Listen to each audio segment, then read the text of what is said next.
कुछ समय पहले अमेरिकी सैन्य ने ईरानी शासन के 3 प्रमुख परमाणु स्थलों फोर्डो, नतंज और इस्फहान पर बड़े पैमाने पर सटीक हमले किए।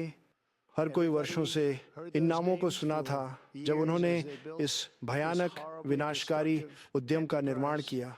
हमारा उद्देश्य ईरान की परमाणु संवर्धन क्षमता का विनाश और दुनिया के नंबर 1 राज्य प्रायोजक के द्वारा उत्पन्न परमाणु खतरे को रोकना था। आज रात मैं दुनिया को रिपोर्ट कर सकता हूं कि हमले असाधारण थे। सैन्य सफलता ईरान की प्रमुख परमाणु संवर्धन सुविधाएं पूरी तरह से और पूरी तरह नष्ट हो गई हैं। ईरान, जो मध्य पूर्व का गुंडा है, अब शांति स्थापित करना चाहिए। अगर वे ऐसा नहीं करते तो भविष्य के हमले और भी बड़े और बहुत आसान होंगे। 40 सालों से ईरान कहता आया है, अमेरिका की मौत, इजराइल की मौत। वे हमारे लोगों को मारते रहे हैं, सड़क के किनारे बमों से उनके हाथ उड़ा रहे हैं, उनके पैर उड़ा रहे हैं। यह उनकी विशेषता थी। हमने 1000 से अधिक लोग खो दिए और मध्य पूर्व और दुनिया भर में लाखों लोगों की मृत्यु उनके नफरत के सीधे परिणाम स्वरूप हुई।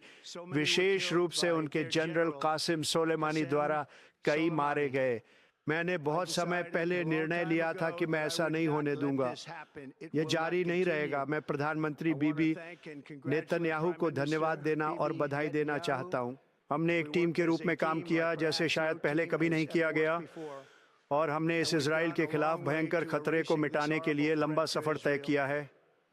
मैं इस शानदार काम के लिए इजरायली सेना को धन्यवाद देना चाहता हूं, और सबसे महत्वपूर्ण, मैं उन महान अमेरिकी देशभक्तों को बधाई देना चाहता हूं जिन्होंने आज रात उन शानदार मशीनों को उड़ाया, और उन सभी अमेरिकी सैन्य बलों को इस तरह के ऑपरेशन के लिए जिसकी दुनिया ने कई दशकों से नहीं देखा है।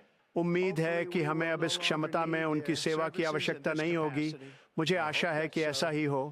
मैं संयुक्त चीफ्स ऑफ स्टाफ के अध्यक्ष जनरल डैन रेजनकेन, शानदार जनरल, और इस हमले में शामिल सभी अद्वितीय सैन्य दिमागों को भी बधाई देना चाहता हूं। ये सब कहने के बाद ये जारी नहीं रह सकता।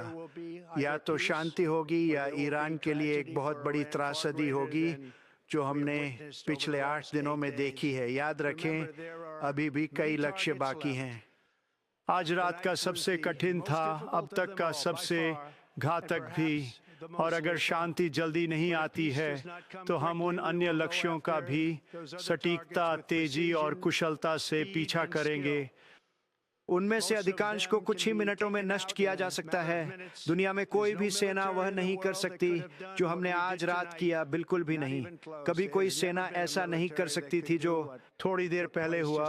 कल जनरल कैनी, रक्षा सचिव पीट हेगसेथ पेंटागन में सुबह 8 बजे प्रेस कॉन्फ्रेंस करेंगे, और मैं बस सभी का धन्यवाद करना चाहता हूं, और विशेष रूप से भगवान।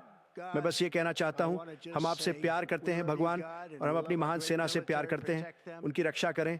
भगवान मध्य पूर्व को आशीर्वाद दें, भगवान इजराइल को आशीर्वाद दें, और भगवान अमेरिका को आशीर्वाद दें। बहुत बहुत धन्यवाद। धन्यवाद।